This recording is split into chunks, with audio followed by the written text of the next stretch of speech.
코인으로 운 좋게 기적적으로 돈을 번다고 한들 그냥 기본적인 어떤 뇌 수행 기능과 통제력이 떨어져 버려요. 이런 투자는 가혹행위라고 표현할 정도로 정신건강에 안 좋습니다. 강박증, 우울증, 불면증 다 걸려요. 조울증도 걸릴 수 있고요.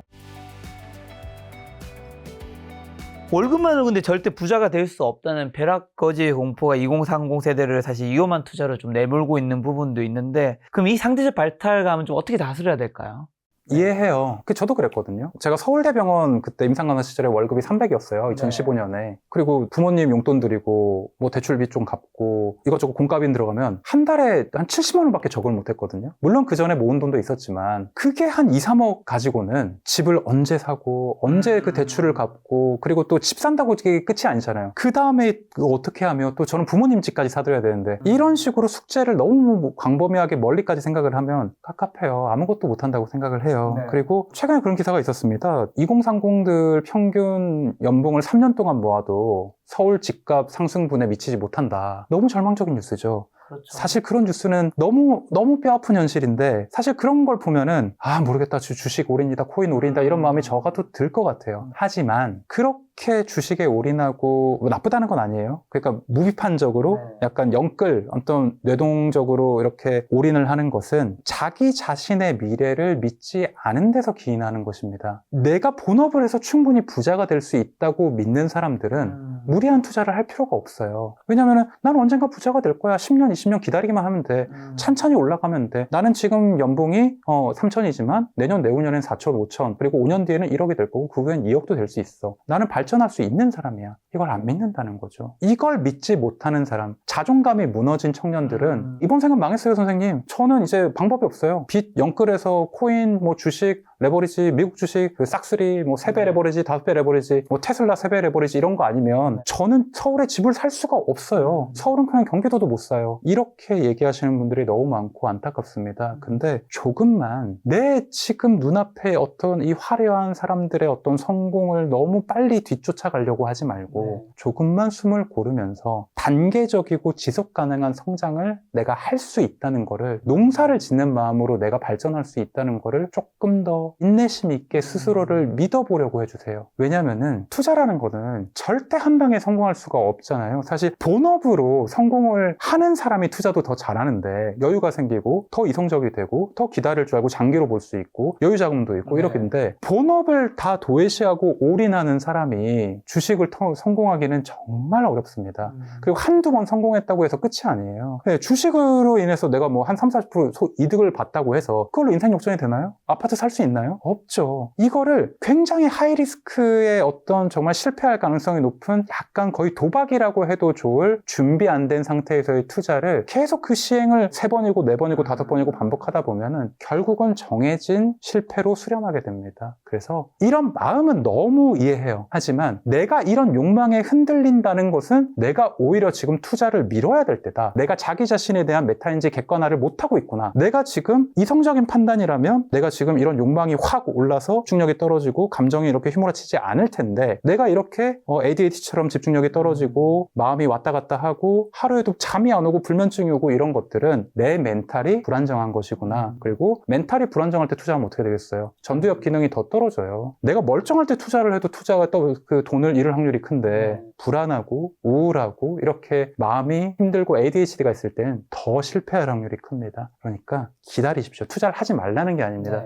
지속 가능한 내가 할 수 있는 나의 어떤 투자 방식을 찾을 때까지 기다리세요.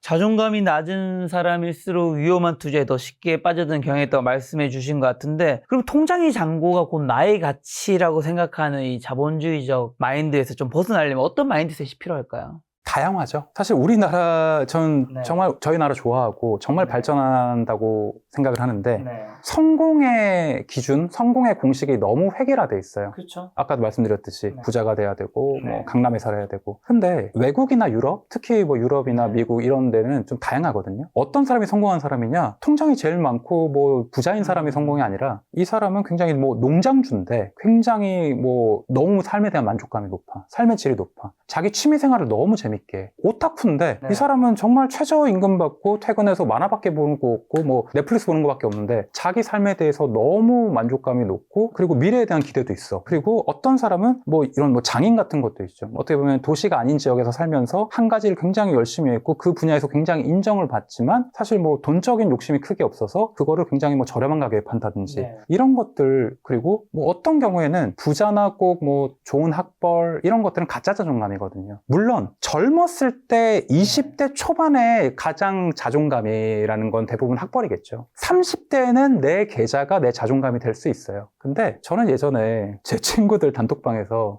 나 아파트 이번에 당첨됐다, 뭐 분양받았다, 뭐 부모님이 사주셨다, 이게 너무 열등감을 느끼고 불행했어요. 근데 지금 40대 중후반 남자들한테 필요한 거는 건강, 머리숱, 무릎 관절 이런 거거든요. 지금은 건강하고 머리숱 많은 사람이 최고예요. 그러니까 그걸 꼭 비교한다는 건 웃기지만 내가 그렇게 중요하다고 생각했던 돈이라는 가치의 유통기한은 생각보다 짧다. 우리가 살면서 제일 중요한 것은 어찌 보면 건강과 시간이고 그걸 느끼는 시간이 얼마 남지 않았어요. 그리고 사실 20, 30대에는 내가 얼마를 가지고 뭘 하든 뭘 이루든 초조하게 돼 있습니다. 왜냐면 나보다 훌륭한 사람, 잘 나가는 사람이 얼마든지 많죠. 근데 그런 어떤 불안, 그 호르몬을 노르에피네프린이라고 하거든요. 40대 중반을 넘어서는 더 이상 남들한테 그렇게 관심이 없어지게 돼요. 50대부터는. 있죠? 있는데 덜해져요. 왜냐? 덜 비교하게 되니까. 비교해도 의미가 없다고 생각하거든요. 예를 들어서 부자인 친구가 있다고 칩시다. 옛날엔 그게 너무너무 부럽고 저 사람 뭐 좀 따라가고 싶고 나도 거기 따라 뭐 경쟁하고 싶고 이랬는데 내 친구가 아무리 부자라고 한들 10억이 있건 100억이 있건 뭐 그보다 더 떼부자라고 한들 나한테 기껏해야 뭐 밥이나 사주면 끝이잖아요. 그리고 밥 사 먹을 돈이 있단 말이에요. 그래서 그런 어떤 친구끼리의 비교 우위나 열등감, 어떤 그런 컴플렉스가 내 삶에 어떠한 이득도 되지 않는다는 거를, 그리고 살면서 나의 어떤 건강이나 통증이나 시간이나 내 어떤 본업에 집중하는 게 훨씬 더 중요하다는 거를 40대 중반부터는 이제 사람들이 점점 알게 됩니다.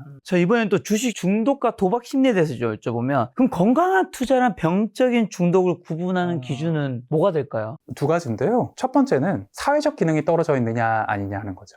그러니까 뭐 예를 들어서 저처럼 권고사직을 당하거나 지각 결근, 회사를 잘린다 이러면 사회적 기능이 떨어져 있는 거예요. 자영업자분들 같은 경우는 뭐 치킨집 사장님이시다. 그럼 닭을 팔아야 되는데 배민 뭐 쿠팡 전화를 받아야 되는데 주식만 보고 전화도 안 받는 거예요. 내 본업과 일상에 문제가 네. 생길 정도. 네. 주식해서 수익이 나더라도 내 본업과 일상에 문제가 생기고 오히려 그 본업의 뭐 자영업 매출이 떨어지면 이거는 중독이라고 봐야 돼요. 그리고 두 번째, 대인관계 이상의 신호가 올 때, 내가 주식이나 어떤 이런 뭐 도박, 코인에 빠져가지고 주변 사람들한테 거짓말하고 돈 다 빌리고 이런 식으로 막 싸우고 이혼하고 파혼하고 이렇게 되면 이거는 주식의 어떤 성과와 관계없이 중독이라고 봐야 됩니다.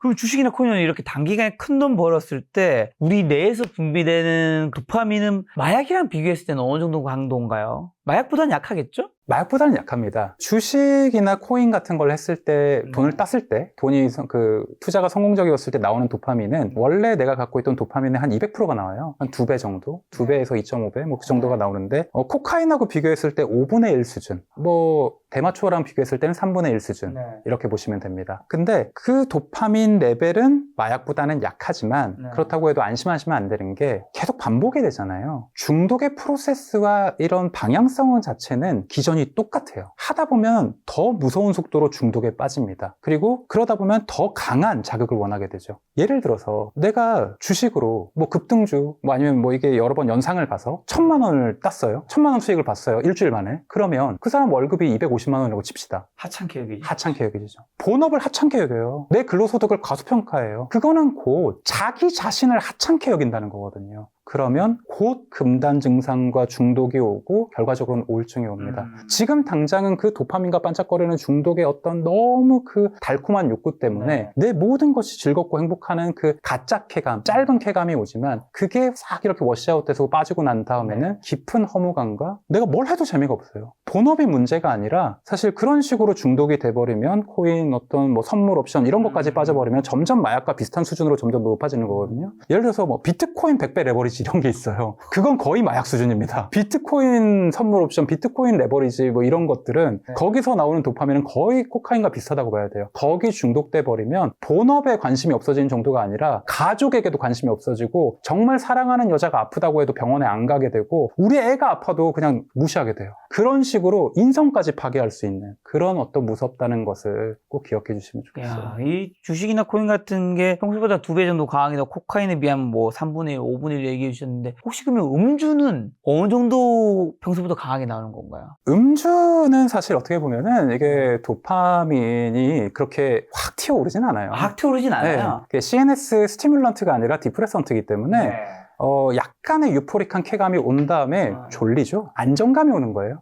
네, 술은 물론 도파민은 맞아요. 근데 이 도파민과 불안을 같이 갖고 오기 때문에 이런 물질, 마약하고는 다르게 그러니까 코카인 같은 경우는 도파민 보상을 건드려가지고 도파민을 이렇게 계속 팡팡팡 정말 무슨 이런 얘기해도 되는지 모르지 뭐 2연상, 3연상, 5연상처럼 이렇게 빵빵 튀어요. 근데 술이라는 건 완만하게 이런 식으로 하기 때문에 마약이나 이런 것보다는 도파민에 적응할 시간이 있습니다. 하지만 술이 뭐 간에도 안 좋고 뇌에 안 좋은 건 확실하죠. 뭐 도박이든 마약이든 알코올 중독이든 다 나쁘지만 알코올 중독이 그래도 이 중에서는 그나마 좀 더 나아 보이는 부분이 있네요. 몸을 망가뜨리니까 사실. 몸을 망가뜨리니까. 간은 술이 되게 면역력이 있어요. 간은 회복력이 되게 빨라요. 뇌는 술에 대한 알코올에 대한 면역력이 거의 없습니다. 소주 한 병을 마실 때마다 뇌세포의 일부분 한 100개씩 혹은 뭐 500개씩은 파괴된다고 보시면 돼요. 이거는 영구적입니다. 알코올 같은 경우는 뇌의 어떤 안전한 블러드 브레인 베리어라고 하는 그 필터링이 없이 기화돼서 뇌에 공격하는 어떤 물질이거든요. 뇌를 쪼그라뜨려요. 그래서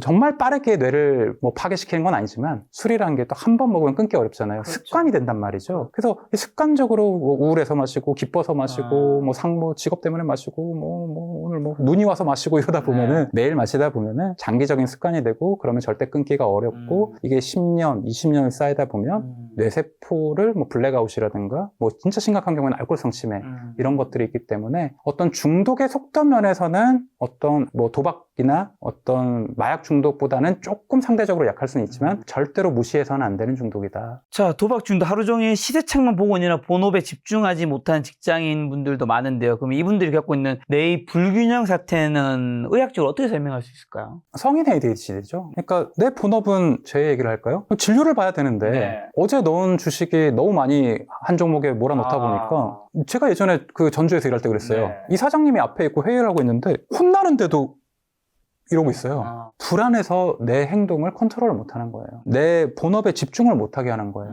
멀티태스킹을 강요받는 거예요. 그러다 보면은 여기서 생기는 노르에피네프린이 자꾸 우리한테 너 큰일이야, 너 빨리 움직여, 뭘 해야 돼, 가만히 있으면 안 돼, 너 지금 큰일 났다, 난리 났다, 뭔가를 해야 돼, 이런 식으로 명령을 내리고 그러다 보면 우리가 어떻게 해야 될지 모르는 상태에서 인지 능력이 떨어지고 집중력이 떨어진 상태에서 욕망은 그대로 남죠. 왜냐면은 돈은 벌고 싶으니까.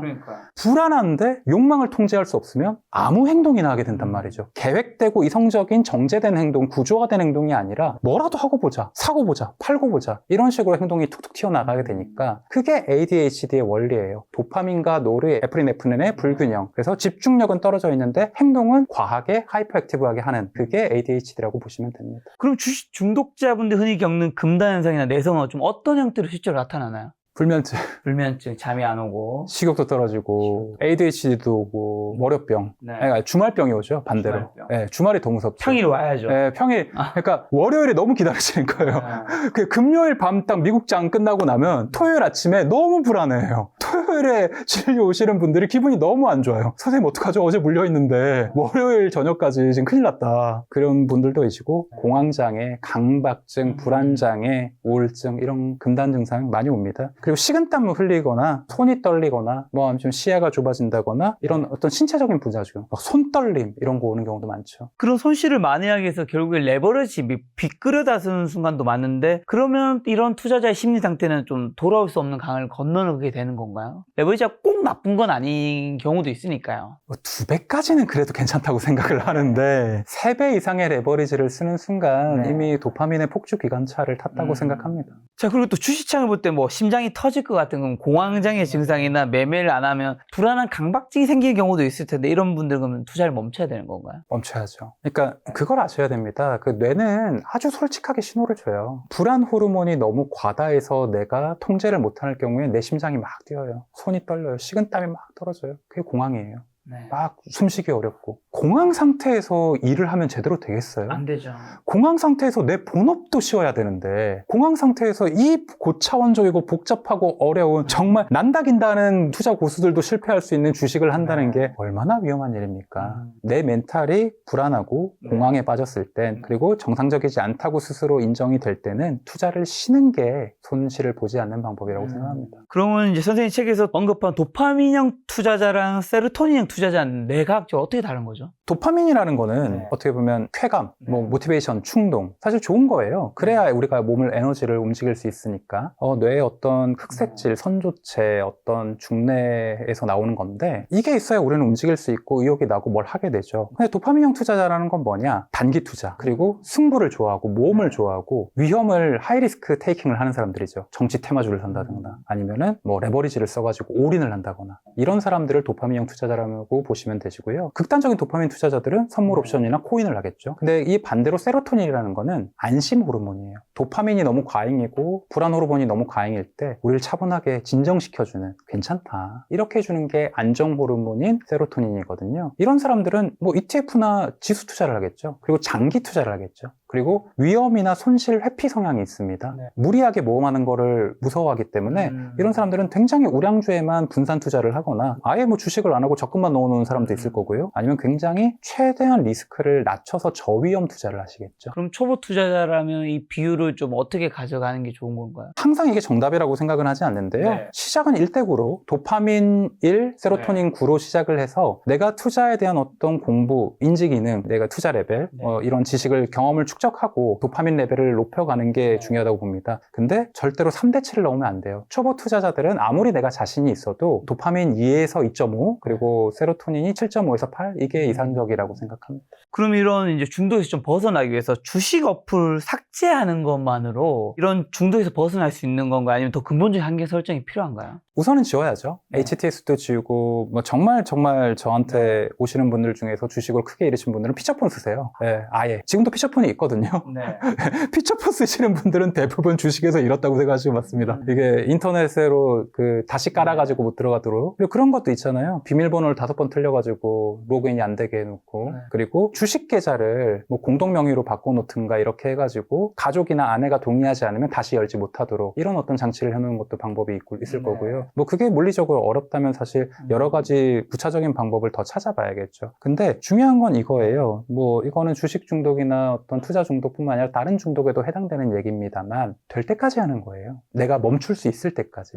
한 번 해서 또 지우고 새로 깔았고 지우고 새로 깔았다 나는 이제 주식 못 끊겠다 계속 해야겠다가 아니라 내가 이걸 끊어야 된다고 생각하면 그게 성공할 때까지 계속 트라이를 하는 겁니다. 그리고 그것도 중요하죠. 제가 말씀드렸잖아요. 이 욕망이라는 거는 찍어 누른다고 해결할 수 있는 게 아니에요. 분산시켜야 됩니다. 본전에 대한 강박, 돈에 대한 욕망을 찍어 누르려고 하지 말고 분산시키려면 다른 취미, 다른 중독, 다른 의존할 수 있는 걸 찾아야겠죠. 중독은 한꺼번에 끊을 수가 없어요. 테이퍼링해서 이렇게 계획을 갖고 장기적으로 끊어야 됩니다. 그러니까 덜 위험한 중독에 내가 시간을 써보는 것도 괜찮겠죠. 저 같은 경우는 게임이었어요. 그게 리그 오브 레전드 같은 그 게임을 하거나 아니면 뭐 웹툰이나 넷플릭스 아니면 뭐 아주 건강한 중독으로는 운동 중독이 있죠. 물론 주식 중독을 끊겠다고 도박을 한다거나 마약 더 나쁜 중독으로 가시면 안 돼요. 덜 위험하고 안전한 중독을 한번 트라이를 해보시고 그리고 물론 거기에도 너무 깊게 빠지는 건 안 좋죠. 그러면서 사실 중독은 시간이에요. 중독을 이기는 건 가장 중요한 거는 시간과 체력 그리고 가족의 서포트입니다. 시간, 체력, 가족의 서포트. 그러면 어느 정도는 씌워줘야 되는 거죠? 6개월 이상이에요. 최소. 뇌가 도파민과 세로토닌, 노르에피네프린 아니면 어떤 이런 것들을 한번 다 정말 재정비하고 그 컴퓨터처럼 재부팅하는데 걸리는 시간이 6개월이라고 생각해요. 이게 어떤 감정이 한번 확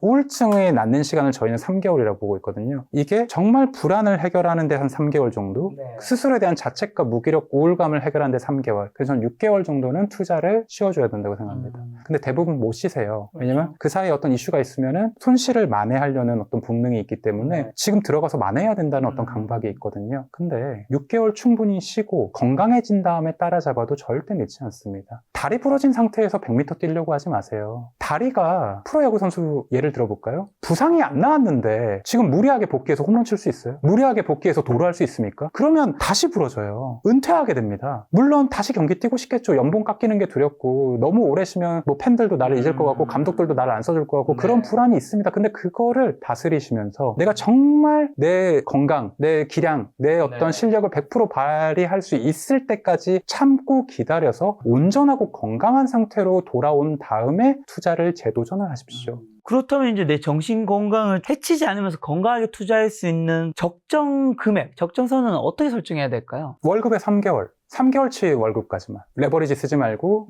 비투하지 말고 내 월급의 3개월까지는 투자할 수 있습니다. 그러면 사실 뭐 시세에 따라서 대응할 수 있고 조정할 수 있고 뭐 정말 좋은 기회라고 생각하면 좀 물려있다고 해도 추가 매수를 할 수도 있고 아니면 뭐 장기적으로 기다릴 수도 있죠. 월급의 3개월치 월급까지만. 저는 그렇게 생각합니다. 근데 그렇게 치면 이제 어떻게 보면 돈을 더 벌고 싶은 분들은 예를 들면 월급이 500만 원이라 쳤을 때 아니 600만 원이라 칠게요. 지금 뭐 연봉 1억이 세후로 한 660, 70 되니까 그러면 3개월로 치면 뭐 반올림 하면 뭐 한 2천만 원 되는데 2천만 원은 뭐 작은 돈은 아니지만 야 2천만 원으로 주식투자해서 얼마나 큰 돈을 벌겠냐 이렇게 생각하시는 분도 많을 것 같은데. 많죠. 그렇기 때문에 다 비투를 하고 뭐 전세 보증금 아니면 정말 어떤 분들은 집을 팔아서 주식하시는 분도 계세요. 우연히 그런 분들이 대세상승장 불장을 잘 만나면 큰 수익을 보시는 경우도 있습니다. 근데 사실 그거는 어떤 운이나 어떤 대세상승장을 가지고 이거 내가 실력이다라고 판단하시면 그건 착각이시고요. 지속 가능한 10년, 20년을 할 수 있는 자신의 투자 루틴, 애티튜드를 만들어 가시는 게 좋고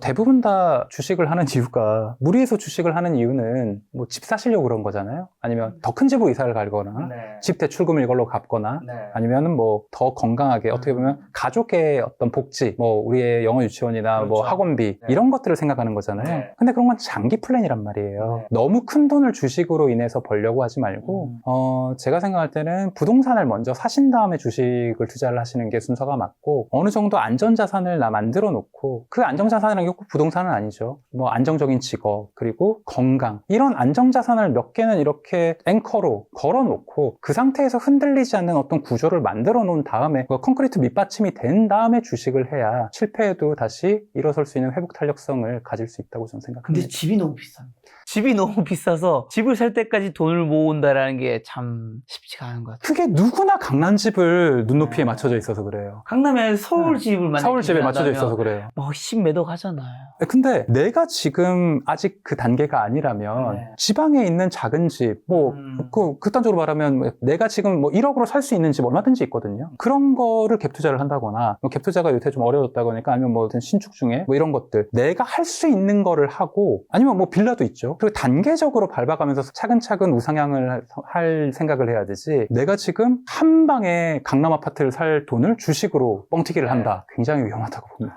비투는 굉장히 반대하시겠네요. 사실 뭐 예를 들어서 이 정도는 괜찮죠. 내가 그 갚을 수 있을 정도의 돈을 은행에서 잠깐 빌린다. 아니면 뭐 예를 들어서 내가 상가가 있는데 아니면 내가 뭐 ETF에 그게 뭐 퇴직연금이라든가 되게 많이 어느 정도 돈이 들어가 있는데 그걸 해지하거나 그거를 팔아서 지금 현금화 시킬 수는 없으니까 뭐 다른 어떤 단순 주식 외에도 다른 어떤 자산이 어느 정도 있는 상태에서 내가 추가 투자를 하기 위해서 적정 수준의 돈을 빌리는 건 괜찮지만 올인성, 무지성, 뭐 영끌성 이런 거는 굉장히 위험하다고 봅니다.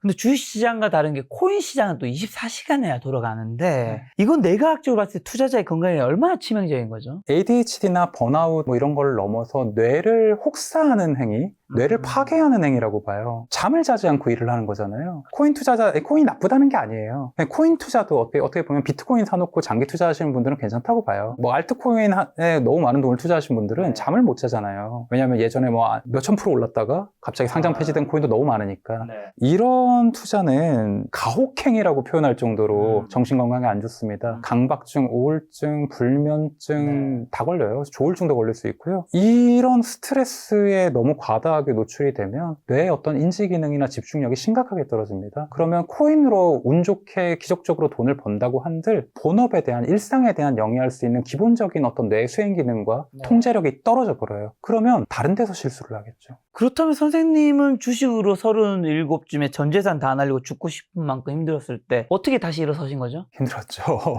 방송에서도 정말 얘기했지만 정말 좋은 친구가 제 편이 돼줬고요. 아까 말씀드렸잖아요. 필요한 건 시간, 건강, 그리고 가족이나 지인의 서포트. 체력을 되찾아야죠. 그럼 운동해야죠. 내가 할 수 있는 운동이 뭐 있겠어요? 갑자기 내가 뭐 PT를 해가지고 몸짱이 될 수 있겠어요? 아무것도 안 되죠. 운동을 하려고 그래도 요새 운동 좋은 건 다 아시잖아요. 뭐 저속노화 뭐 이런 거 너무 좋죠. 너무 좋. 그래서 운동이 좋다는 건 어떻게 다 아는데 사람들은 운동하려다가 나 힘들어서 못해, 피곤해서 못해. 아니에요. 5분, 10분, 11분, 내일은 12분, 줄넘기 5개, 10개, 50개, 100개. 내가 할 수 있는 경쟁할 필요 없어요. 남들한테 보여주려고 건강 챙기는 거 아닙니다. 운동하는 거 아닙니다. 내가 할 수 있는 루틴을, 내가 할 수 있는 운동을, 내가 할 수 있는 체력을 매일 쌓아 나가세요. 저도 그렇게 했습니다. 시간 많이 걸렸습니다. 그리고 1년 6개월이 지나고 뭐 1,000만 원 또 올인 투자하고 그때 정말 또 힘들었던 저도 실수를 여러 번 하는데 중독이 무섭습니다, 여러분. 내 불안과 내 욕망이 나를 자게 내버려 두질 않아요. 쉬게 내버려 두질 않아요. 끊임없이 야 이거 될 것 같은데, 야 이거 대박이야. 너의 잃어버린 시간을 회복할 수 있어. 너 역전할 수 있어. 너 1억만 넣어. 이거 10억 돼. 악마의 속삭임이에요. 근데 그 욕망이 내 자신에서 오는 거기 때문에 너무 유혹에 빠지기 쉽습니다. 근데 속기도 하고 후회도 하고 실패도 하고 쌓아가는 거예요. 저는 지금 이렇게 생각합니다. 그 37살에 실패를 하지 않았으면, 내가 그때 주식만 안 했으면 나는 지금 결혼도 하고 자식도 있고 더 큰 부자가 됐을 텐데, 혹은 더 유명해졌을 텐데, 혹은 서울대 교수가 됐을 수도 있었을 텐데, 이런 상상을 합니다. 근데 어쩔 수 없었어요. 지금 생각해보면 그때 실패는 어쩔 수 없는 과정이었고 필연적이라는 생각을 합니다. 나의 어떤 허영, 나르시시즘, 나의 어떤 자만심이 낳은 어쩔 수 없는 인생의 돌불이 어떤 인생의 함정이었고, 그걸 피할 방법이 없었어요. 대신에 그걸 경험했고 그 우울증을 거치면서 옆에서 여자친구도 그렇고 그 홍식이라는 친구도 그렇지만 가족, 뭐 친구 도와줬지만 그 우울증을 이겨내는 그 과정은 앞으로도 절대 뺏기지 않는 거거든요. 돈은 없어질 수 있어요. 저는 지금은 예전보다는 많이 가졌지만 제가 갖고 있는 집도 날릴 수 있고요. 제가 갖고 있는 주식도 날릴 수 있고 세상에 어떤 일이 일어날지 모릅니다. 하지만 우울증을 내가 내 힘으로 극복하고야 말았다는 이 자기 효능감, 자존감, 이거에 대한 스스로에 대한 믿음, 회복 탄력성은 세상에 어떤 일이 있어도 변하지 않고 뺏기지 않는 거죠. 그러면 저는 다시 우울증이 와도 다시 힘들어져도